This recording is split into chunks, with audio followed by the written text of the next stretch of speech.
एक बहुत ही प्रचलित प्रदोष व्रत कथा सुनने जा रहे हैं। एक गांव में एक निर्धन विधवा ब्राह्मणी रहती थी और उसके साथ उसका एक पुत्र भी था।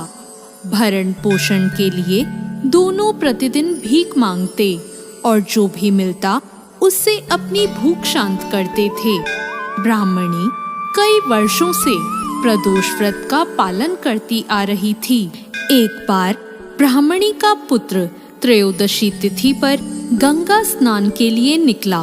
स्नान कर जब वह अपने घर की ओर आ रहा था तो रास्ते में उसका सामना लुटेरों से हो गया और लुटेरों ने उसका सारा सामान छीन लिया और वहां से फरार हो गए।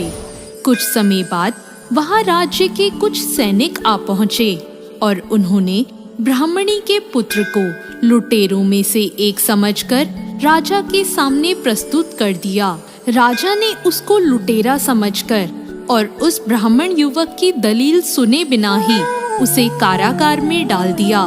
रात्रि में राजा के स्वप्न में भगवान शिव आए और ब्राह्मण युवक को मुक्त करने का आदेश देकर अंतर्ध्यान हो गए। राजा नींद से उठकर सीधे कारागार पहुंचा और युवक को मुक्त करने का आदेश दिया।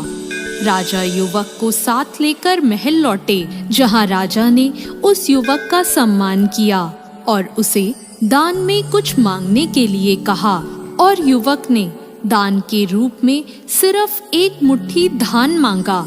राजा उसकी मांग सुनकर बहुत हैरान हो गए। राजा ने युवक से प्रश्न किया कि सिर्फ एक मुट्ठी धान से तुम्हारा क्या होगा? तुम कुछ और भी मांग सकते हो। ऐसा अवसर किसी को बार बार नहीं मिलता। युवक ने बहुत ही विनम्रता पूर्वक राजा से कहा, हे राजन, इस समय यह धान मेरे लिए संसार का सबसे अनमोल धन है।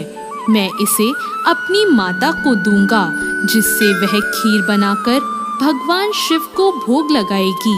फिर हम इसे ग्रहण कर अपनी भूख शांत करेंगे।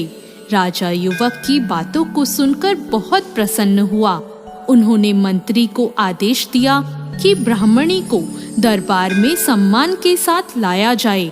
मंत्री ब्राह्मणी को लेकर दरबार पहुँचे और उन्होंने सारी बातें ब्राह्मणी को बताई और उनके पुत्र की प्रशंसा करते हुए ब्राह्मणी के पुत्र को अपना सलाहकार नियुक्त किया। इस प्रकार निर्धन ब्राह्मणी और उसके पुत्र का पूरा जीवन बदल गया। तो दोस्तों, ये